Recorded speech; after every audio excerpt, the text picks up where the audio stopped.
Auzubillahiminash-shaytanir-rajim. Bismillahir-rahmanir-rahim. Lecture number 12, first year, chapter number 3, projectile motion. This is 2D motion. ये आपके पास 2D motion है और 2D motion के लिए एंगल का जो लिमिट है वो 0 और 90 के दरमियान. This is the angle limit for 2D motion.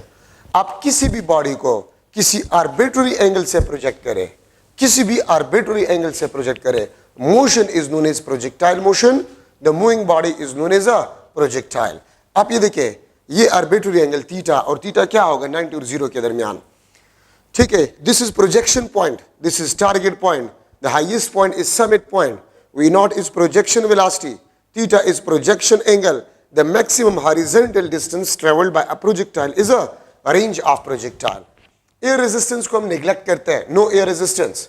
Fx आपके पास क्या बन जाएगा 0. No horizontal force, no horizontal force, no horizontal acceleration. अगर कोई एयर रेजिस्टेंस नहीं है तो कोई हॉरिजॉन्टल फोर्स नहीं होगा, और अगर हॉरिजॉन्टल फोर्स नहीं होगा तो हॉरिजॉन्टल एक्सेलरेशन आपके पास 0 होगा.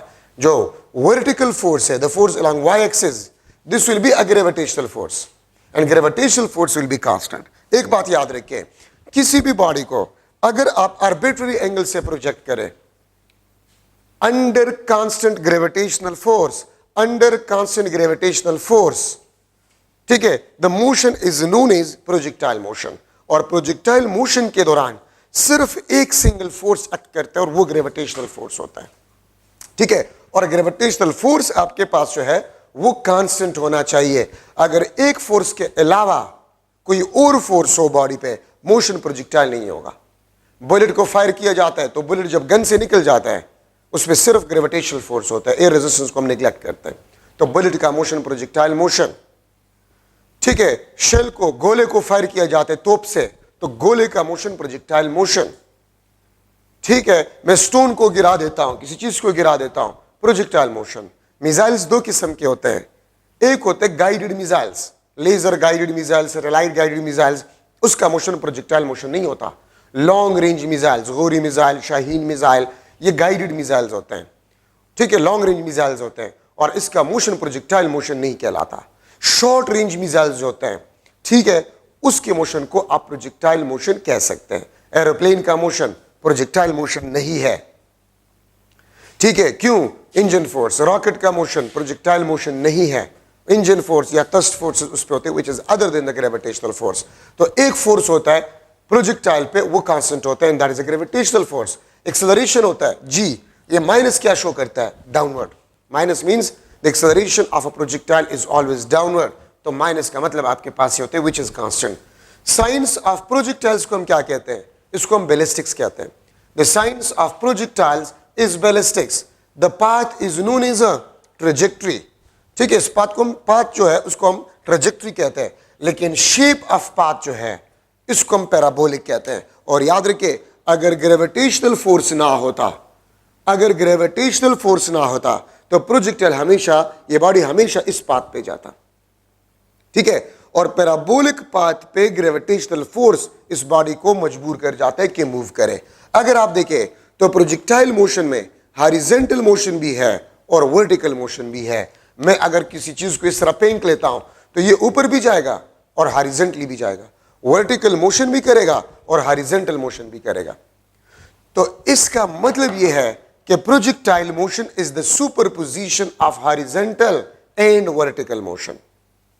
ठीक है, प्रोजेक्टाइल मोशन आपके पास जो है, this is the superposition of horizontal and vertical motion. अब हम एक एक मोशन को ले रहे हैं. Horizontal motion, horizontal motion, horizontal motion आपके पास जो है, इसमें याद रखिए आपके पास Fx जो है this is equal to 0. Fx is equal to 0. Ax आपके पास क्या होगा? This will be equal to 0. और अगर Ax 0 होगा तो इसका मतलब आपके पास होगा कि Vx will be equal to constant. No horizontal force, no horizontal acceleration. V naught x आपके पास जो है this is equal to V naught cos theta. V naught x आपके पास जो this is equal to V naught cos theta. ठीक है, so this is the horizontal component of velocity at the point of projection. अगर मैं कह दूं theta is the angle with vertical axis, theta is the angle with vertical axis, तो फिर V not x आपके पास वी नॉट साइन थीटा होगा। Instantaneous horizontal distance travel, ठीक है, इंस्टेंटेनियस हॉरिजेंटल, बल्कि मैं हॉरिजेंटल कंपोनेंट ऑफ वेलोसिटी पहले लिख लूंगा, कंपोनेंट ऑफ वेलोसिटी, ठीक है, instantaneous horizontal component of velocity, V X is equal to we not X is equal to we not cos theta and it is constant. याद रखे, throughout a projectile motion, throughout a projectile motion the horizontal component of velocity is a constant। ये अगर आपके पास projectile motion है, this is a projectile motion, ठीक है, ये आपके पास we X V not X, ये आपके पास वी एक्स, ये आपके पास वी एक्स, ये आपके पास वी एक्स, ये आपके पास वी एक्स। तो याद रखिए, throughout a projectile motion the horizontal component of velocity is constant। Point of projection से लेकर पॉइंट ऑफ टारगेट तक हॉरिजॉन्टल कंपोनेंट ऑफ वेलोसिटी का मैग्नीट्यूड भी कांस्टेंट होता है और डायरेक्शन भी कांस्टेंट होता है, ठीक है, ये बात याद रखिए। Through out a projectile motion horizontal component of velocity का मैग्नीट्यूड भी कांस्टेंट होता है और डायरेक्शन भी कांस्टेंट होता है, ठीक है, ये बात याद रखें। तो देखिए, अगर मैं कह दूं मैं एक बॉडी को फेंक रहा हूं, पॉइंट ऑफ प्रोजेक्शन पे अगर horizontal component of velocity 2 metre पर सेकंड हो, तो समिट पॉइंट पे हॉरिजॉन्टल कंपोनेंट ऑफ वेलोसिटी क्या होगा, 2 मीटर पर सेकंड, ठीक है। प्रोजेक्शन पॉइंट पे, टारगेट पॉइंट पे आपके पास हॉरिजॉन्टल कंपोनेंट ऑफ वेलोसिटी क्या होगा, 2 मीटर पर सेकंड। 1 सेकंड बाद क्या होगा, 2 मीटर पर सेकंड।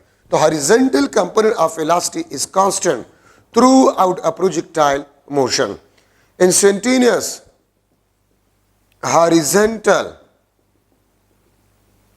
distance traveled,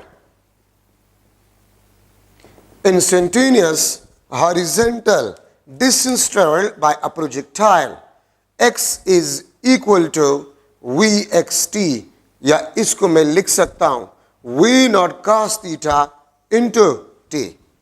सो अगर horizontal component of velocity given हो और इंस्टेंटेनियस टाइम आपको गिवन हो, तो आप इंस्टेंटेनियस हॉरिजॉन्टल डिस्टेंस ट्रेवल्ड को मालूम कर सकते हैं। x is equal to we x T, अगर horizontal component of velocity given हो और इंस्टेंटेनियस टाइम। अगर मैं कह दूं कि horizontal component of velocity 2 metre पर सेकंड है, after 1 second what will be the horizontal distance travelled, तो 2 मीटर पर सेकंड, 1 सेकंड तो 2 metre, after 2 second what will be the horizontal distance travelled, 4 metre.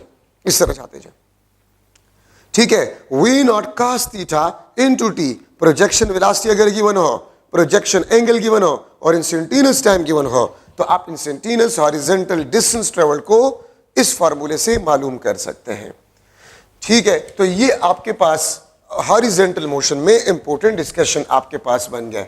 अब अगर मैं लूं वर्टिकल मोशन, अगर मैं लूं वर्टिकल मोशन, तो याद रखिए एफ वाई आपके पास होगा, it will be F G and remember it will be constant. Gravitational force आपके पास वर्टिकल फोर्स होगा and it will be constant, and this is the only force on a projectile, this is the only force और single force on a projectile, ठीक है। A Y आपके पास होगा, this will be equal to minus G, और V Y आपके पास होगा if the vertical motion is accelerated, तो आपके पास vertical component of velocity variable velocity आपके पास होगा। F Y is equal to F G is equal to constant, A Y is equal to minus G, V Y आपके पास है, this is a variable, ठीक है। वर्टिकल मोशन को अगर हम डिस्कस कर रहे हैं, तो V not Y the vertical component of velocity at the point of projection, this is equal to we not sine theta, ठीक है। अगर प्रोजेक्शन एंगल हो, प्रोजेक्शन वेलोसिटी हो, तो आप vertical component of velocity at point of projection इस फार्मूले से मालूम कर सकते हैं। If theta is the angle with vertical axis, तो फिर V not Y V naught cos theta आपके पास होगा, ठीक है। Instantaneous vertical component of velocity, instantaneous vertical component of velocity, तो V Y V not Y minus G T, या इसको मैं लिख सकता हूं V not sine theta minus G T. ठीक है, तो ये आपके पास instantaneous vertical component of velocity है, और प्रोजेक्शन पॉइंट पे वेलोसिटी से आप जीटी को सब्ट्रैक्ट करें, ये आपको instantaneous vertical component of velocity देगा। So V Y is equal to we not Y minus G T. तो इसका मतलब आपके पास ये होता है कि vertical component of velocity will be decreases. ठीक है, मैं यहां पर अगर बना लूं, ठीक है, तो मैं इस तरह इसको बना सकता हूं, ये आपके पास instantaneous vertical component of velocity v not Y, v y summit point पे वी वाई आपके पास क्या है, zero. After summit point v Y is downward, ये आपके पास वी नॉट वाई। याद रखिए, प्रोजेक्शन पॉइंट से लेकर समिट पॉइंट तक vertical component of velocity upward होता है और magnitude of vertical component of velocity decrease होता है। याद रखिए, ए वाई आपके पास होता है, this is equal to minus G, which is constant, जो कि आपके पास कांस्टेंट होता है। ठीक है, तो प्रोजेक्शन पॉइंट से समिट तक vertical component of velocity upward, फिर आफ्टर समिट जब फॉल होगा वापस बॉडी, तो vertical component of velocity downward होगा। तो याद रखिए, vertical component of velocity magnitude भी चेंज करता है और डायरेक्शन भी चेंज करता है। Vertical component of velocity magnitude भी चेंज करता है और डायरेक्शन भी चेंज करता है, लेकिन हॉरिजॉन्टल कंपोनेंट ऑफ वेलोसिटी ना तो मैग्नीट्यूड को चेंज करेगा ना डायरेक्शन को चेंज करेगा। हॉरिजॉन्टल कंपोनेंट ऑफ वेलोसिटी ना मैग्नीट्यूड को चेंज करेगा ना डायरेक्शन को चेंज करेगा। Vertical component of velocity magnitude को भी चेंज करेगा और डायरेक्शन को भी चेंज करेगा। अगर मैं आपसे पूछूं what is the angle between the acceleration of a projectile and vertical component of velocity, ठीक है, तो पॉसिबल एंगल क्या होगा, नगोरे वर्ता प्रोजेक्शन पॉइंट से समिट तक एक्सेलरेशन ऑफ अ प्रोजेक्टाइल और वर्टिकल कंपोनेंट ऑफ वेलोसिटी, इसके दरमियान 180 डिग्री एंगल होता है, लेकिन समिट पॉइंट के बाद एक्सेलरेशन और वर्टिकल कंपोनेंट ऑफ वेलोसिटी का एंगल जीरो होता है। तो अगर एमसीक्यू में आ जाए the angle between the acceleration of projectile, ठीक है, and vertical component of velocity, तो पॉसिबल एंगल्स क्या होंगे, तो 0R180, 0R180, ये दो एंगल्स पॉसिबल है। कोई और angle vertical component of velocity और एक्सेलरेशन ऑफ प्रोजेक्टाइल के दरमियान पॉसिबल नहीं है। और acceleration of a projectile and horizontal component of velocity is perpendicular, always perpendicular. Horizontal component of velocity and acceleration of a projectile, this is always perpendicular. ठीक है, Vx और Vy हमेशा perpendicular। Summit point पे vertical component of velocity क्या होता है, zero. और यही वजह है कि समिट पॉइंट पे अगर आप देखें, the motion is only horizontal motion, the motion is only horizontal motion. Summit point पे सिर्फ हॉरिजॉन्टल मोशन होते हैं, क्यों, क्योंकि समिट पॉइंट पे सिर्फ हॉरिजॉन्टल कंपोनेंट ऑफ वेलोसिटी होता है। एक बात याद रखिए, वर्टिकल कंपोनेंट ऑफ वेलोसिटी का काम होता है प्रोजेक्टाइल को वर्टिकली ऊपर ले जाना, और हॉरिजॉन्टल कंपोनेंट ऑफ वेलोसिटी का काम होता है प्रोजेक्टाइल को हॉरिजॉन्टली ले जाना। तो समिट पॉइंट पे तो वर्टिकल जीरो बन जाता है, हॉरिजॉन्टल नॉन जीरो। तो इसलिए समिट पॉइंट पे जो मोशन है, the motion is only horizontal at summit point. ठीक है, अच्छा, अब अगर मैं इंस्टेंटेनियस वर्टिकल डिस्टेंस या हाइट ऑफ प्रोजेक्टाइल, वो आपके पास क्या होगा, तो y is equal to we not y t minus half g t square. ये आपके पास इंस्टेंटेनियस हाइट फॉल है, या v not sine theta t minus half g t square, ये आपके पास instantaneous height of a projectile है। अगर प्रोजेक्शन वेलोसिटी गिवन हो, प्रोजेक्शन एंगल गिवन हो और इंस्टेंटेनियस टाइम गिवन हो, तो आप इंस्टेंटेनियस हाइट को मालूम कर सकते हैं इस इक्वेशन से। अगर आप वर्टिकल कंपोनेंट ऑफ वेलोसिटी, आप पॉइंट ऑफ प्रोजेक्शन गिवन हो और इंस्टेंटेनियस टाइम गिवन हो, आप इंस्टेंटेनियस हाइट ऑफ प्रोजेक्टाइल को इस इक्वेशन से मालूम कर सकते हैं। ठीक है, तो ये आपके पास instantaneous vertical height of projectile. अगर आपसे कोई पूछे, अगर मैं आपको बता दूं, देखिए, projectile motion is the superposition of two motions, horizontal motion and vertical motion. लेकिन horizontal motion में velocity constant होता है और vertical motion में acceleration constant होता है। So projectile motion is that motion in which horizontal motion is with constant velocity and vertical motion is with constant acceleration. ठीक है, so superposition of horizontal and vertical motion, but horizontal with constant velocity, vertical with constant acceleration. और यहां पर एक idea आपको मिल रहा है कि हॉरिजॉन्टल मोशन कांस्टेंट वेलोसिटी से, वर्टिकल मोशन कांस्टेंट एक्सेलरेशन से. इसका मतलब यह है कि horizontal and vertical motion during projectile motion is independent of each other. Horizontal constant velocity से है, वर्टिकल कांस्टेंट एक्सेलरेशन से, means velocity, vertical velocity variable है, तो ये इंडिपेंडेंट है. इसलिए तो ये काम हो रहा है, एक कांस्टेंट है और दूसरा वेलोसिटी वेरिएबल, तो they are independent of each other. तो प्रोजेक्टाइल में vertical motion accelerated, horizontal motion non accelerated. लेकिन अगर मैं प्रोजेक्टाइल को लूं कि प्रोजेक्टाइल मोशन एक्सेलरेटेड मोशन है कि नॉन एक्सेलरेटेड है, तो projectile motion is accelerated motion and the acceleration of a projectile is a g which is 9.8 and always directed downward. ठीक है, तो ये आपके पास इंस्टेंटेनियस वर्टिकल हाइट. अच्छा, अब मैं लिख रहा हूं instantaneous velocity of projectile. Instantaneous velocity of a projectile, v is equal to vx square plus vy square under the root. v is equal to vx square plus vy square under the root. तो अगर आपको instantaneous horizontal component of velocity given हो and vertical component of velocity given हो और आपसे पूछ लिया जाए what is the instantaneous velocity of a projectile, तो इस इक्वेशन से आप इंस्टेंटेनियस वेलोसिटी को मालूम कर सकते हैं. ठीक है, V x square plus V Y square under the root. अगर मैं लू at point of projection, at point of projection, point of projection पे, या मैं यहां पर टारगेट भी लिख लेता हूं क्योंकि प्रोजेक्शन और टारगेट पॉइंट पे वेलोसिटी मैक्सिमम, प्रोजेक्शन पॉइंट पे या टारगेट पॉइंट पे वेलोसिटी आपके पास v, वेलोसिटी आपके पास v मैक्सिमम, जिसको मैं v नॉट लिख सकता हूं. The velocity at a point of projection या the velocity at a point of target is equal to maximum velocity. ठीक है, और आपके पास at point of projection v Y आपके पास मैक्सिमम होता है, इसलिए प्रोजेक्शन पॉइंट पे टोटल वेलोसिटी भी मैक्सिमम होता है.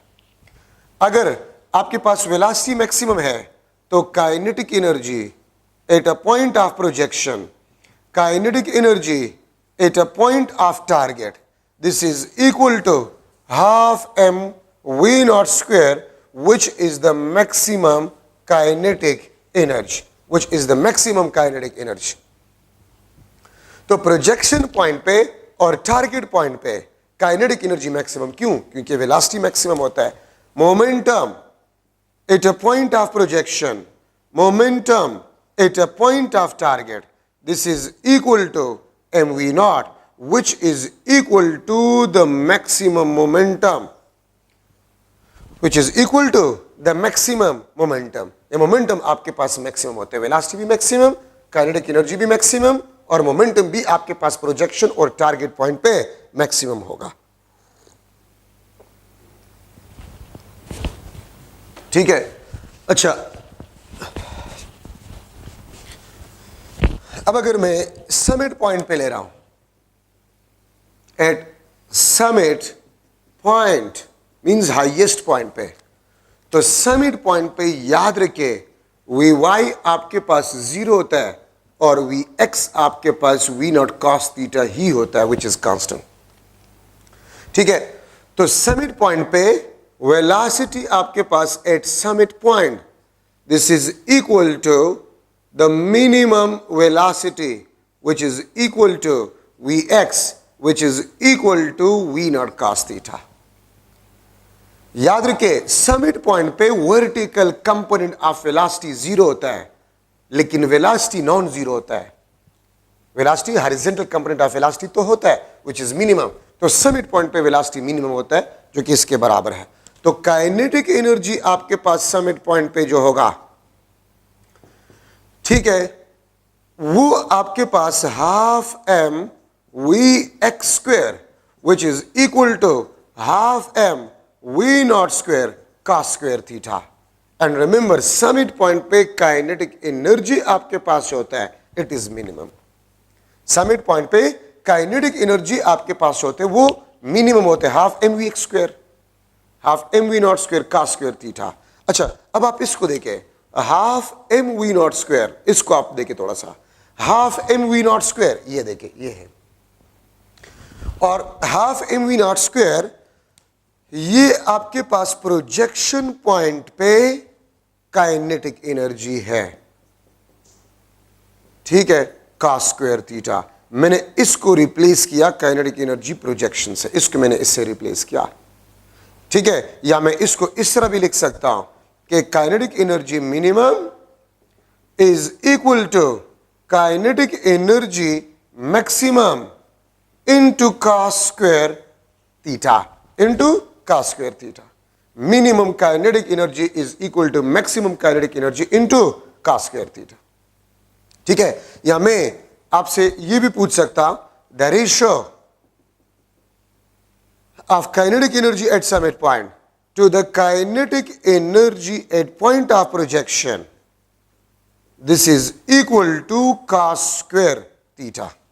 The ratio of kinetic energy at summit point to the kinetic energy at a point of projection is equal to cos square theta.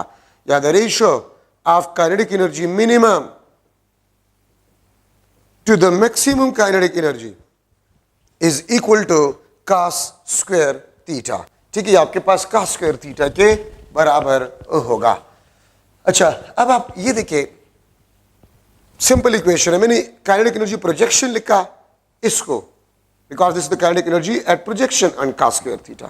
अगर आपको मैक्सिमम काइनेटिक एनर्जी गिवन हो, because projection point पे kinetic energy maximum और projection angle given हो, तो आप summit point पे kinetic energy को मालूम कर सकते हैं.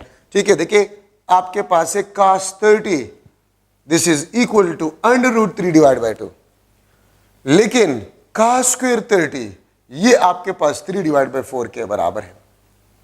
ठीक है, अगर मैं लिख लो cos 45 degree 1/√2 and cos square 45 degree, ये आपके पास 1 डिवाइड बाय 2 के बराबर है.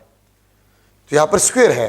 अगर मैं एक एमसीक्यू लिख लो कि the kinetic energy at a point of projection is equal to E, the kinetic energy at a point of projection is equal to A, what will be the kinetic energy summit at summit point if projection angle is 45 degree. अगर projection angle आपके पास 45 degree हो, ठीक है, तो मैं लिख लूंगा E divide by 4, E divide by 2, E divide by √2, D option 3E divide by 4. तो 45 अगर आप पुट कर, अभी मैंने कर लिया हाफ, तो एनर्जी हाफ होगा समिट पॉइंट पे. ठीक है, तो अगर आप एक प्रोजेक्टाइल को 45 डिग्री से प्रोजेक्ट करें, तो समिट पॉइंट पे जो काइनेटिक एनर्जी होगा वो टोटल एनर्जी ऑफ प्रोजेक्टाइल का हाफ होगा, मैक्सिमम एनर्जी ऑफ प्रोजेक्टाइल का हाफ होगा. ठीक है, ये बात आप लोग याद रखें. अगर मैं इस तरह आपसे पूछ लो MCQ, the minimum kinetic energy is equal to E divide by 4 where kinetic energy at summit point is equal to E. तो फिर प्रोजेक्शन एंगल आपके पास क्या होगा? What will be the projection angle? A option में लिख लेता हूं 30 डिग्री, 45 डिग्री, 60 डिग्री, और डी ऑप्शन आपके पास जो है दैट इज 75 डिग्री. तो वो कौन सा एंगल है जिसपे cos स्क्वायर थीटा आपको 1/4 वैल्यू देते हैं? तो 60. ठीक है, वो किस चीज के बराबर है? 60 के बराबर. अगर आप इसी को पुट कर ले इस फार्मूले में, ठीक है, मिनिमम काइनेटिक एनर्जी E/4, यहां पर E/4 पुट कर, यहां पर E कैंसिल 1/4, तो cos स्क्वायर थीटा किस एंगल पे आपको 1/4 देता है? 60 डिग्री पे. तो प्रोजेक्शन एंगल प्रोजेक्टाइल का वो 60 डिग्री आपके पास होगा. ठीक है, तो ये आपके पास kinetic energy at summit and kinetic energy at a point of projection. अच्छा, अब आप ये देखिए, प्रोजेक्शन पॉइंट पे काइनेटिक एनर्जी को मैं इस तरह भी लिख सकता हूं, half M we not square, v not square के बजाय v not x square plus v not y square में लिख सकता हूं। तो प्रोजेक्शन पॉइंट पे kinetic energy half M we not x square plus half M we not y square. ठीक है, ये आपके पास kinetic energy along x axis है and this is the kinetic energy along y axis. ठीक है, अगर आप लोग देखें तो समिट पॉइंट पे kinetic energy half M we not x square होता है which is equal to half M we not square का स्क्वायर थीटा। तो देखिए अब इस समिट पॉइंट पे सिर्फ ये टर्म है, ये टर्म आपके पास नहीं है, ये टर्म आपके पास नहीं है। तो इसका मतलब ये है कि this much energy is lost. तो kinetic energy why it is lost and this will be equal to potential energy gain which is the potential energy at summit point. और इसको मैं लिख सकता हूं half M v Y square half M we not square sine square theta. तो याद रखें potential energy at summit point is equal to half M we not square sine square theta. और half M we not square इसको मैं replace कर सकता हूं kinetic energy at a point of projection into sine square theta, into sine square theta. ठीक है, तो ये आपके पास potential energy at summit point. और मैं इस तरह भी लिख सकता हूं समिट पॉइंट पे हाइट मैक्सिमम है तो पोटेंशियल एनर्जी समिट पॉइंट पे मैक्सिमम होगा, प्रोजेक्शन पॉइंट पे काइनेटिक एनर्जी मैक्सिमम होगा इनटू साइन स्क्वायर थीटा। और मैं लिख सकता कि the ratio of potential energy at summit point to the kinetic energy at a point of projection, to point of projection। ठीक है, और मैं इसको इस तरह भी लिख सकता हूं maximum potential energy to the maximum kinetic energy, this is equal to sin square theta। The ratio of potential energy at summit point to the kinetic energy at a point of projection, yeah, the ratio of maximum potential energy to the maximum kinetic energy is equal to sin square theta। ये आपके पास sin square theta के बराबर होगा। ठीक है, मैं इस तरह भी आपको लिख सकता हूं, मैं इस तरह भी लिख सकता हूं the ratio of potential energy at summit to the kinetic energy at a summit। तो potential energy at summit point half M we not square sine square theta और काइनेटिक एनर्जी समिट पे half M we not square cos square theta, this is cancel. तो potential energy at summit point to the kinetic energy at summit point, this is equal to sine square theta divide by cos square theta and this is equal to tangent square theta. ये आपके पास tangent square theta के बराबर आपके पास होगा। ठीक है, so these are some important discussion. मैं यहां पर भी लिख सकता हूं, अगर मैं लिख लो मोमेंटम एट समिट पॉइंट, ये आपके पास एम वी एक्स होगा या ये आपके पास m we nought cos theta होगा। ठीक है, और याद रखिए प्रोजेक्शन पॉइंट पे जो मोमेंटम आपके पास होता है it is M we naught and this is maximum momentum. तो मैं यहां पर इस एम वी नॉट को पी प्रोजेक्शन से रिप्लेस कर सकता हूं। तो momentum at summit point is equal to the momentum at a point of projection into cos theta.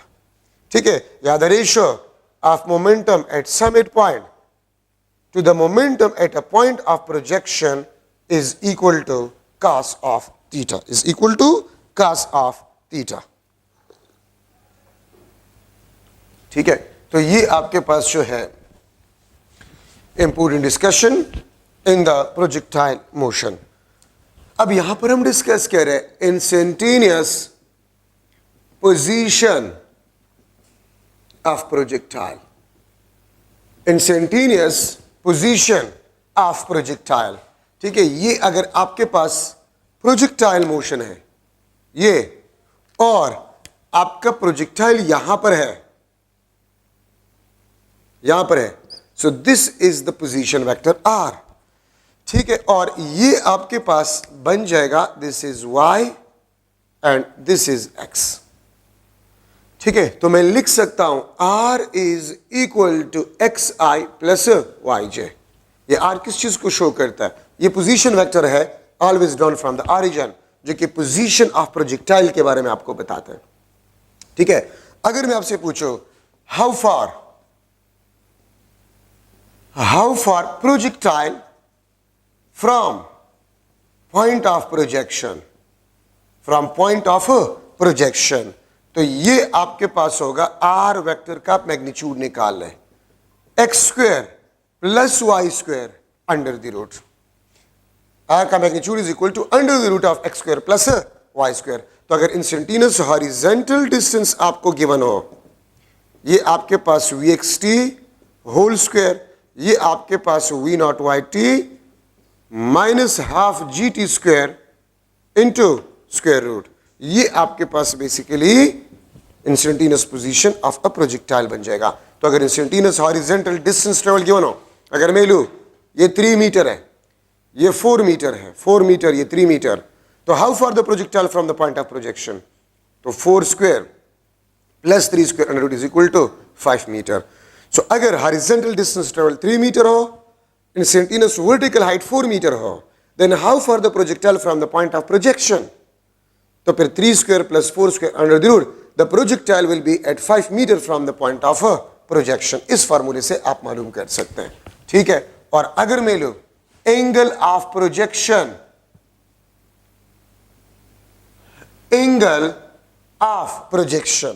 तो एंगल ऑफ प्रोजेक्शन आपके पास tangent theta y divide by x, या थीटा आपके पास हो this is equal to tan inverse y divide by x।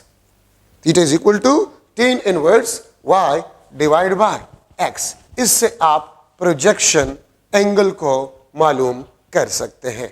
Theta is equal to tan inverse y divide by x। ठीक है, तो ये आप इंपॉर्टेंट जो है आप एंगल मालूम कर सकते हैं अगर इंस्टेंटेनियस वर्टिकल हाइट गिवन हो और इंस्टेंटेनियस हॉरिजॉन्टल डिस्टेंस गिवन हो। x का फार्मूला ये भी आप पुट कर सकते हैं, y का फार्मूला ये भी आप पुट कर सकते हैं, ये y ये x। अच्छा, अब यहां पर हम डिस्कस कर रहे हैं maximum height of projectile, maximum height of projectile. जब प्रोजेक्टाइल समिट पॉइंट पे होता है तो हाइट मैक्सिमम होता है। ठीक है, और मैक्सिमम हाइट का formula V not Y square divide by 2g V naught square sine square theta divide by 2g। This is the maximum height of a projectile. और यहां पर आप देख सकते हैं maximum height directly proportional to we not Y square, या यहां से मैं लिख सकता हूं maximum height is directly proportional to the square of a projection velocity. Maximum height is directly proportional to sine square theta. और यहां से मैं लिख सकता हूं maximum height is inversely proportional to g। अगर एक प्रोजेक्टाइल आप पेशावर में प्रोजेक्ट कर रहे हैं, उसी प्रोजेक्शन वेलोसिटी से प्रोजेक्टाइल को उसी प्रोजेक्शन एंगल के साथ अगर आप मरी में प्रोजेक्ट करें तो मरी में जी का वैल्यू कम होता है, वहां पर प्रोजेक्टाइल का हाइट क्या होगा? ज्यादा होगा। ठीक है, अगर मून पे आप सेम प्रोजेक्शन वेलोसिटी से और सेम प्रोजेक्शन एंगल से प्रोजेक्टाइल को प्रोजेक्ट कर रहे हैं तो आपको पता है कि मून पे जी का वैल्यू 6 टाइम कम है, तो हाइट प्रोजेक्टाइल का मून पे 6 टाइम ज्यादा होगा। ठीक है, अच्छा, time of flight, time of flight, time of flight is the time duration during which projectile is airborne या above the horizontal surface या above the ground। वो टाइम जिसमें प्रोजेक्टाइल ग्राउंड से ऊपर हो या हवा में हो उसको बेसिकली हम टाइम ऑफ फ्लाइट कहते हैं। Time of flight is equal to we not y divide by g, या 2v nought sine theta divide by g. This is the equation of time of flight. Time of flight का formula है आपके पास, तो यहां से मैं लिख सकता हूं time of flight is directly proportional to we not Y मैं लिख सकता हूं t is directly proportional to v naught, मैं लिख सकता हूं t is directly proportional to sin theta, यहां से मैं लिख सकता हूं t is inversely proportional to g। ठीक है, सो टाइम ऑफ फ्लाइट आपके पास जो है वो 2v0 sin 2v0 y divide by g या 2v0 sin थीटा divide by g. This is basically the time of flight, ये टाइम ऑफ फ्लाइट को रिप्रेजेंट करता है। ठीक है, और टाइम ऑफ फ्लाइट को मैंने आपको बता दिया कि टाइम ऑफ फ्लाइट वो टाइम ड्यूरेशन है जिसमें एक प्रोजेक्टाइल आपके पास जो है वो एयरबर्न हो या ग्राउंड से ऊपर हो। मैं इस तरह भी लिख सकता हूं the time when projectile is at summit point। ठीक है, time when projectile is at summit point, तो टोटल टाइम का आप हाफ निकाल लें। ठीक है, ये आपके पास v0 sin थीटा डिवाइड बाई जी। देखिए, प्रोजेक्टाइल समिट पॉइंट तक जितने टाइम में जाता है तो समिट पॉइंट से ग्राउंड तक भी उतने टाइम में वापस आएगा।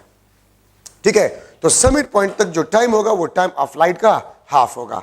और यहां पर हम प्रोजेक्शन वेलोसिटी, अगर प्रोजेक्शन वेलोसिटी को मैं डबल कर जाऊं, projection velocity double, the maximum height will be 4 times. अगर मैं प्रोजेक्शन वेलोसिटी को डबल कर जाऊं, the time of flight will be double. अगर मैं प्रोजेक्शन वेलोसिटी को हाफ कर जाऊं, time of flight will be half. अगर मैं प्रोजेक्शन वेलोसिटी को हाफ कर जाऊं तो टाइम ऑफ फ्लाइट आपके पास जो है वो 4 टाइम डिक्रीज हो जाएगा। ठीक है, इस तरह थीटा के साथ अगर मैं सेम कांस्टेंट प्रोजेक्शन वेलोसिटी से 90 पे प्रोजेक्टाइल को प्रोजेक्ट करूं तो हाइट मैक्सिमम होगा, हाइट ज्यादा होगा तमाम एंगल के मुकाबले में। अब आपके ज़हन में यह आएगा कि प्रोजेक्टाइल मोशन में तो हम 0 और 90 के दरमियान लेते हैं। यस, वो 2D के लिए। 1 डायमेंशनल में अगर डिस्कस करूं मोशन, ये भी प्रोजेक्टाइल मोशन है, आप इसको कह सकते हैं, लेकिन हम इसको 1 डायमेंशनल कहेंगे। ठीक है, ये बात आप लोग याद रखें। तो अगर आप थीटा को चेंज करें तो याद रखें प्रोजेक्शन वेलोसिटी से आप डिफरेंट एंगल पे इसको प्रोजेक्ट कर रहे हैं, लेकिन अगर 90 पे करेंगे तो हाइट भी ज्यादा होगा और टाइम ऑफ फ्लाइट भी ज्यादा। अगर मरी में आप प्रोजेक्टाइल को प्रोजेक्ट करें तो पेशावर के मुकाबले में मरी में हाइट ज्यादा भी होगा और टाइम ऑफ फ्लाइट भी आपके पास क्या होगा, ज्यादा होगा पेशावर के मुकाबले में। ठीक है, अब देखिए maximum height be, projection velocity, projection angle और जी, और ये भी प्रोजेक्शन वेलोसिटी, प्रोजेक्शन एंगल और जी पे डिपेंड करता है। तो मैं रिलेट कर सकता हूं the relation between maximum height and time of flight, T square is equal to 8 divide by G into h maximum. This is the equation which relate time of flight and maximum height. ठीक है, मैं इसको इस तरह भी लिख सकता हूं, maximum height is equal to gt square divide by 8। इस तरह भी मैं इसको लिख सकता हूं। तो देखिए यहां से मैं लिख सकता हूं maximum height is directly proportional to the square of time of flight, या इससे मैं अगर अंडर रूट निकालूं तो t is directly proportional to the square root of the maximum height। अगर मैं प्रोजेक्शन वेलोसिटी को चेंज कर जाऊं, अगर आपको एमसीक्यू में बताया जाए if I change the projection velocity the time of flight becomes double, the time of flight becomes double, what will be the maximum height, तो डबल स्क्वायर करे 4, मैक्सिमम हाइट 4 टाइम बन जाएगा। अगर आप प्रोजेक्शन वेलोसिटी को change कर जाए, आपको ये नहीं बताएगा कि प्रोजेक्शन वेलोसिटी डबल या हाफ वगैरह, जस्ट आपको बताइए I change the projection velocity. अच्छा, अब देखिए मैं अगर इस पे एमसीक्यू बना लूं कि मैक्सिमम हाइट वो आपके पास h था, ठीक है, और टाइम ऑफ फ्लाइट आपके पास x, ठीक है, when projection velocity change, when projection velocity change, maximum height is 2h, maximum height is a 2h, then time of flight will be dash, time of flight आपके पास जो है वो क्या होगा, 2t, B option t divide by 2, C option आपके पास t के बजाय में x, क्योंकि वहां पर x मैंने लिखा है, x डिवाइड बाई 2, ये आपके पास under the root of 2x, ठीक है, और डी ऑप्शन आपके पास है x divide by under the root of 2, under root मैं लिख लूंगा 4x, इसको मैं 4x लिख लूंगा। तो देखिए आपको सिर्फ बताइए change when projection velocity change, तो मैक्सिमम हाइट बिकम्स 2h, तो अगर ये 2h हो जाए तो इस पे आपको अंडर रूट नजर आ रहा है, टाइम आपके पास अंडर रूट 2x बन जाएगा। This is the answer, this is the answer. ठीक है, आपने वेलोसिटी को चेंज किया, मैक्सिमम हाइट 2h, तो टाइम ऑफ फ्लाइट आपके पास under the root of 2x आपके पास बन जाएगा। तो ये आपके पास इक्वेशन है जो कि मैक्सिमम हाइट और टाइम ऑफ फ्लाइट को रिलेट करता है। अब यहां पर मैं डिस्कस कर रहा हूं range of projectile. Range of projectile is the maximum horizontal distance traveled, maximum horizontal distance traveled, इसको हम रेंज ऑफ प्रोजेक्टाइल कहते हैं। x maximum, maximum horizontal distance traveled, इसको हम रेंज कहते हैं, इसको हम क्या कहते हैं, रेंज कहते हैं। ठीक है, तो आपके पास फॉर्मूला है रेंज का, रेंज को हम r से रिप्रेजेंट करते हैं। r, अगर आप Vx को time of flight, horizontal component of velocity को आप टाइम ऑफ फ्लाइट के साथ मल्टीप्लाई करें, रेंज ऑफ अ प्रोजेक्टाइल आ जाएगा। ठीक है, आप Vx को V0 cos थीटा से रिप्लेस करें, t, ये भी आपके पास फार्मूला है, या 2V0 square sine theta cos theta divide bye g, ये भी आपके पास रेंज का फार्मूला है। ठीक है, और रेंज का फार्मूला आपके पास V0 square sine 2 theta divide by g, ये भी आपके पास रेंज का फार्मूला, और ये भी आपके पास रेंज के फार्मूले। अगर horizontal component of velocity given हो और टाइम ऑफ फ्लाइट गिवन हो तो रेंज आप इस फार्मूले से मालूम कर सकते हैं। अगर प्रोजेक्शन वेलोसिटी गिवन हो, प्रोजेक्शन एंगल गिवन हो और टाइम ऑफ फ्लाइट गिवन हो, इस फार्मूले से। अगर projection velocity, projection angle given हो, उस फार्मूले से। प्रोजेक्शन वेलोसिटी, प्रोजेक्शन एंगल, इस फार्मूले से आप रेंज को मालूम कर सकते हैं। और यहां से भी आप देख सकते हैं range is directly proportional to V0 square, range is directly proportional to sine 2 theta, range is inversely proportional to g। ठीक है, अगर आप प्रोजेक्शन वेलोसिटी को डबल कर जाए, रेंज आपके पास 4 टाइम्स बन जाएगा। अगर आप प्रोजेक्शन वेलोसिटी को हाफ कर जाए, रेंज आपके पास 4 टाइम डिक्रीज हो जाएगा। ठीक है, इस तरह g के साथ भी और थीटा के साथ भी ये रिलेट हो सकता है। So these are different formulas of range of a projectile. एक बात याद रखें, जिस फार्मूले में भी आपके पास साइन थीटा या cos थीटा हो, वो आपको मैक्सिमम रिजल्ट देगा अगर साइन थीटा और cos थीटा 1 आपके पास हो, बन जाए। तो देखिए, if theta is equal to 45 degree तो 2 थीटा ये आपके पास 90 हो जाएगा, और sine 2 theta is equal to sine 90, this is equal to 1। तो याद रखिए, if theta is equal to 45 degree then range is equal to V0 square divided by g, which is the maximum range। तो याद रखिए, किसी भी projection velocity के लिए अगर आप प्रोजेक्टाइल को 45 डिग्री से प्रोजेक्ट करें तो रेंज ऑफ अ प्रोजेक्टाइल आपके पास क्या होगा, मैक्सिमम होगा। बाकी किसी भी एंगल पे रेंज और मैक्सिमम से कम होगा। If theta is not equal to 45 तो फिर रेंज आपके पास आर मैक्सिमम से कम होगा, या रेंज आपके पास V0 square divide by g से कम होगा। लेकिन अगर थीटा 45 हो तो रेंज आपके पास मैक्सिमम होगा। अच्छा, अब आप उस फॉर्मूले को देखिए, ये V0 square divide by g को, V0 square divide by g को मैं किस चीज से रिप्लेस कर सकता हूं, तो V0 square divide by g को मैं आर मैक्सिमम से रिप्लेस कर सकता हूं। ठीक है, वो मैं आर मैक्सिमम से रिप्लेस कर सकता हूं। तो देखिए आपके पास range is equal to r maximum into sine 2 theta. किसी भी थीटा पे जो रेंज होगा वो आप इससे मालूम कर सकते हैं। अगर थीटा आपको गिवन हो तो मैक्सिमम के कितना आपके पास होगा।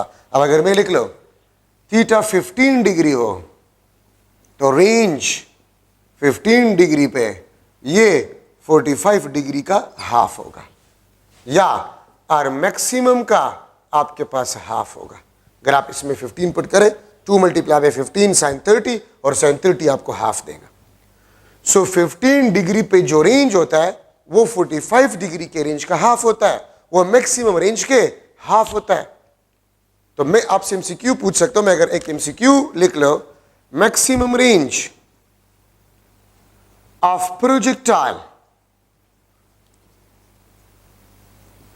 Eight some projection velocity is 100 meter. Maximum range of projectile at some projection velocity is 100 meter. What will be the range? मैं question लिख रहा हूं, what will be the range of projectile? What will be the range of projectile if projected at 15 degree with same projection velocity? With same projection velocity. ठीक है, तो फिर आपके पास रेंज क्या होगा? 200 metre, 400 metre, 50 metre. D option आपके पास जो है 10 मीटर। देखिए 15 डिग्री पे अगर आप प्रोजेक्ट करें तो मैक्सिमम का हाफ, और आपको बताइए कि मैक्सिमम रेंज था 100 मीटर, तो 100 को आप हाफ करें 50 मीटर आपके पास आंसर होगा। तो 15 डिग्री पे जो रेंज होता है वो मैक्सिमम का हाफ होता है। तो 10 डिग्री पे क्या होगा, 30 डिग्री पे क्या होगा, मैक्सिमम का 60 डिग्री पे क्या होगा, वो आप इसे मालूम कर सकते हैं। अगर मैं एक दूसरा एग्जांपल लिखूं, थीटा आपके पास 30 डिग्री हो तो 2 थीटा 60 एंड साइन 60, वो आपके पास किस चीज के बराबर होता है? Under the root of 3 divide by 2। तो 30 डिग्री पे जो रेंज होता है वो under the root of 3 divide by 2 R maximum होता है।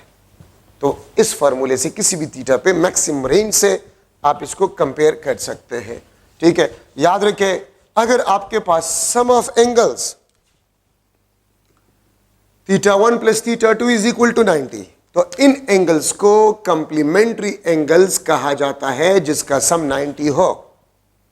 ठीक है, तो जिन दो एंगल्स का सम 90 हो तो उस पे रेंज आपके पास क्या होगा? सेम होगा। ठीक है, the sum of angle is if 90, those angles are known as complementary angles. और याद रखिए कंप्लीमेंट्री एंगल्स पे रेंज आपके पास सेम होता है। 10 डिग्री प्लस 80 डिग्री 90 डिग्री, तो R10 और R80 डिग्री वो आपके पास इक्वल होंगे, लेकिन इसके लिए शर्त यह है कि प्रोजेक्शन वेलोसिटी कांस्टेंट हो। अगर आप देखें 30 डिग्री प्लस 60 डिग्री 90 डिग्री, तो 30 डिग्री पे रेंज और 60 डिग्री पे रेंज वो बराबर होगा अगर प्रोजेक्शन वेलोसिटी आपके पास क्या हो? कांस्टेंट हो। ठीक है, तो इसको हम बेसिकली कंप्लीमेंट्री एंगल्स कहते हैं। ठीक है, तो कंप्लीमेंट्री एंगल्स पे range of a projectile same if the projection velocity is kept constant, अगर प्रोजेक्शन वेलोसिटी आपके पास कांस्टेंट हो। अगर एमसीक्यू में कहीं पर आप ये देखें hits target, a bullet hits target, a shell hits target, और आपको एंगल गिवन ना हो, if angle is not given so theta आपने 45 डिग्री लेना होगा। थीटा आपने 45 डिग्री लेना होगा। ठीक है, ये बात याद रखिए। अगर हिट्स टारगेट आ जाए, short range missile is fire and it hits a target, a bullet is fire and it hits a target, तो थीटा फिर आपने 45 डिग्री लेना होगा।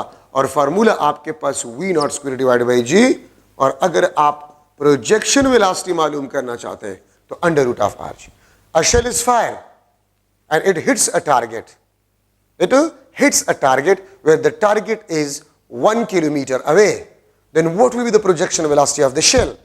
तो projection velocity shell टारगेट कितना दूर था? 1 किलोमीटर. यहां पर पुट करें 1 किलोमीटर मीन्स 1000 मीटर.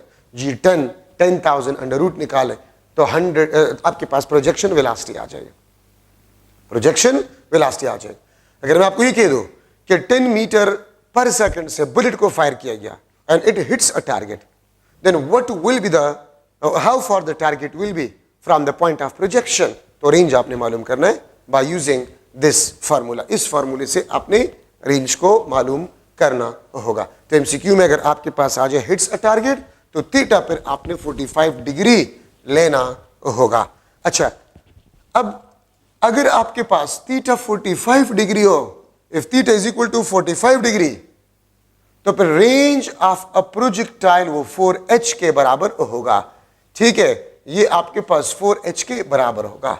इफ अब देखिए theta is equal to 45 degree, मैं 45 डिग्री पे प्रोजेक्टाइल को प्रोजेक्ट करता हूं and the maximum height is 10 metre. What will be the range of projectile? तो 10 मल्टीप्लाई बाय 4 40 मीटर उसका रेंज होगा. अगर मैं आपसे ये पूछूं कि मैक्सिमम रेंज ऑफ प्रोजेक्टाइल, जब मैं एक एमसीक्यू बना लूंगा, maximum range of projectile is 400 metre, then what will be height of projectile? ठीक है, हाइट ऑफ प्रोजेक्टाइल आपके पास क्या होगा? A option 800 metre, B option 1600 metre, C option 100 metre और डी ऑप्शन 400 मीटर. तो आप देखिए आपको बताया गया maximum range, it means 45 degree है मैक्सिमम रेंज. अगर आपको एंगल के बारे में ना बताया जाए, मैक्सिमम रेंज ही आपको बता रहे कि थीटा इज 45 डिग्री, तो h आपके पास r डिवाइड बाय 4. ठीक है, तो 400 को 4 पे डिवाइड करें, 100 मीटर आपके पास आंसर आ जाएगा. ठीक है, तो ये आपके पास जो है 45 डिग्री पे रेंज ऑफ अ प्रोजेक्टाइल आपके पास सेम होता है. ठीक है, अच्छा, अब अगर मैं थीटा 76 डिग्री लूं तो याद रखिए रेंज और हाइट आपके पास जो होते हैं वो बराबर होते हैं.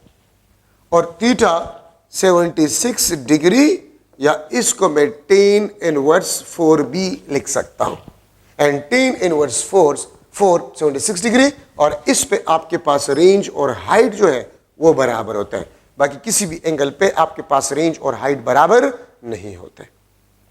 ठीक है, सो रेंज और हाइट बराबर होता है if the projection angle is 76 degree.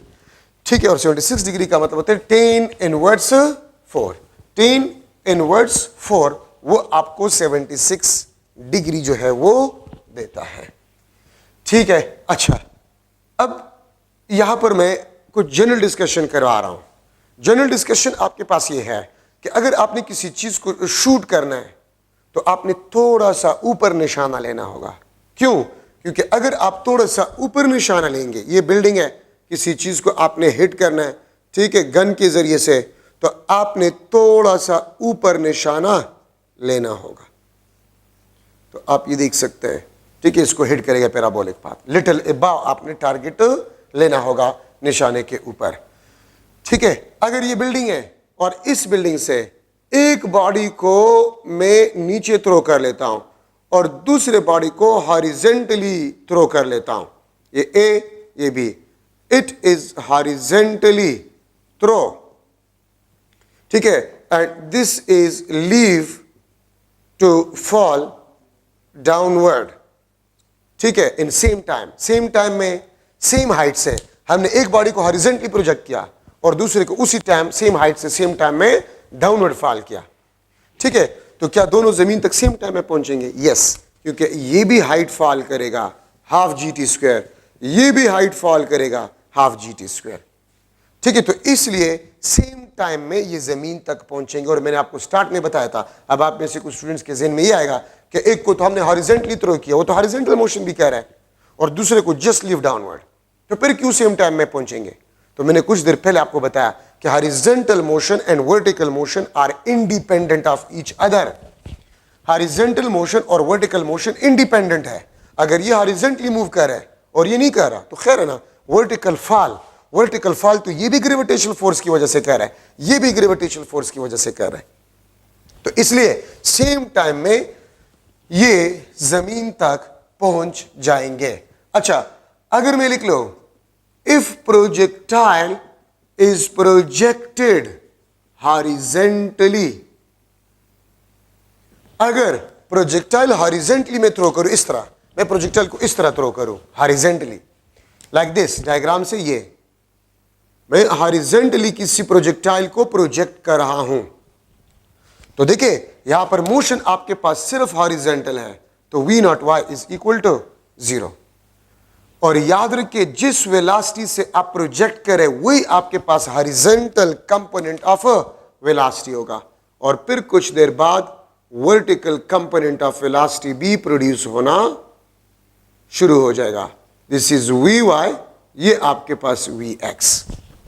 ठीक है, तो मैं किसी भी बॉडी को अगर हॉरिजेंटली प्रोजेक्ट कर रहा हूं तो प्रोजेक्शन वेलोसिटी वही हॉरिजेंटल कंपोनेंट ऑफ वेलोसिटी होगा, और v नॉट y आपके पास क्या होगा, 0।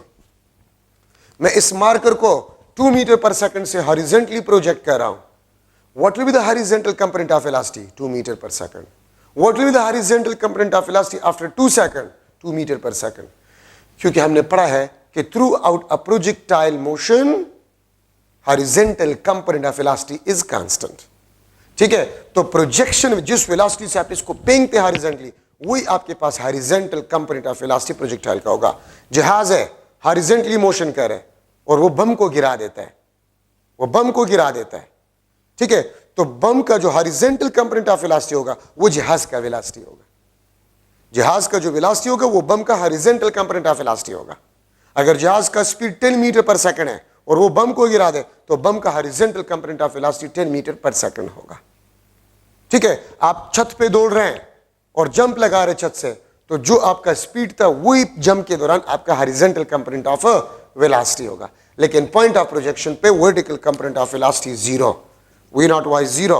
हाँ, after some time vertical component of velocity will be produces, हमने ये फार्मूला पढ़ा था ना, v naught y minus gt, तो v नॉट y तो 0 हुआ, तो आपके पास सिर्फ gt रहेगा।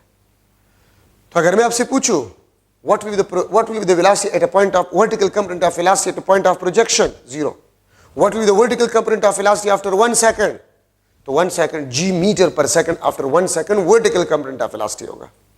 What will be the vertical component of velocity after 2 seconds, तो 2g meter per second, 2g means 19.6 meter per second. What will be the vertical component of velocity after 3 seconds, 3g meter per second।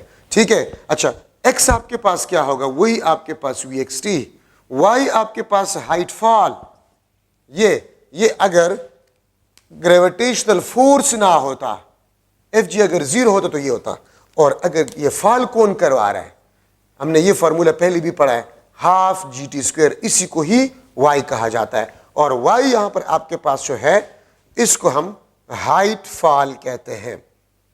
एक body को मैं 2 metre पर second से horizontally project करता हूं, after 1 second what will the height fall, तो इस फार्मूले से आप हाइट फॉल को मालूम कर सकते हैं। Time of fall 2h divide by g या 2y divide by g under the root, ये आपके पास टाइम ऑफ फॉल। जहाज है और वो 100 मीटर एबाव या 100 किलोमीटर एबाव से बम को गिरा देता है, कितने टाइम में वो जमीन तक पहुंचेगा, तो ये फार्मूला। ठीक है, कितने टाइम में हाइट फॉल होगा, ये फार्मूला। ए वाई आपके पास g, ए वाई आपके पास g, ए x आपके पास जो है दिस इज इक्वल टू 0। तो फिर आप ये फार्मूले इस्तेमाल करेंगे, V naught y 0, V y gt, x आपके पास है this is equal to vxt, y is equal to half gt²। These are the important discussion. ठीक है, अगर मैं आपसे एक MCQ जो है वो लिख लो कि MCQ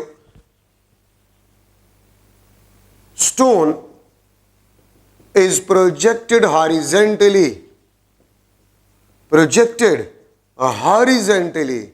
with 3 meter per second, with 3 meter per second, then v naught y क्या होगा, ए y क्या होगा, ए x आपके पास क्या होगा।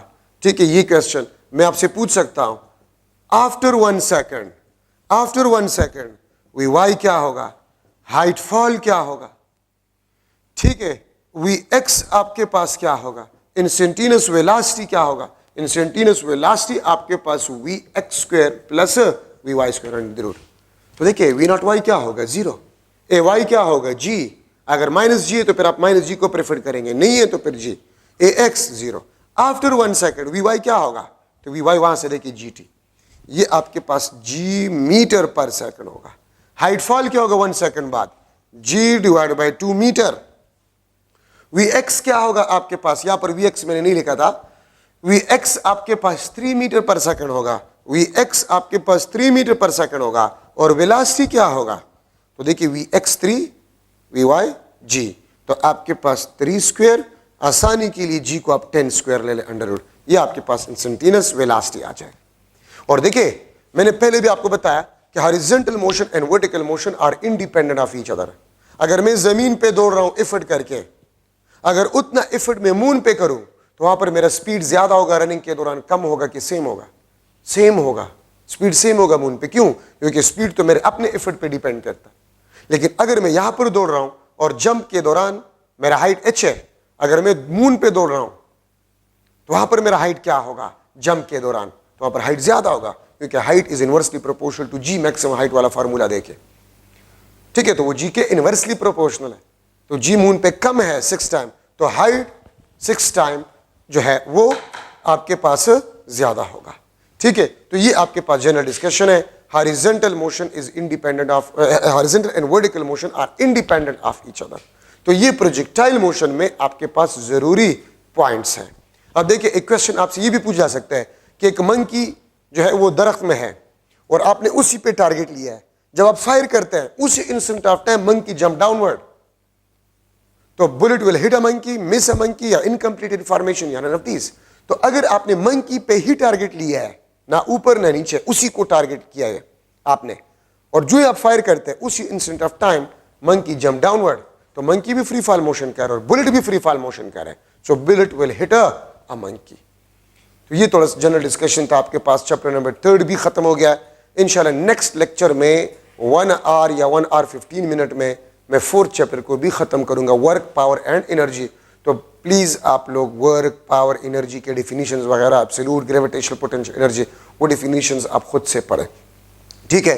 मैं इंशाल्लाह लेक्चर नंबर 13 में वर्क, पावर एंड एनर्जी करवाऊंगा, ठीक है। Thank you so much.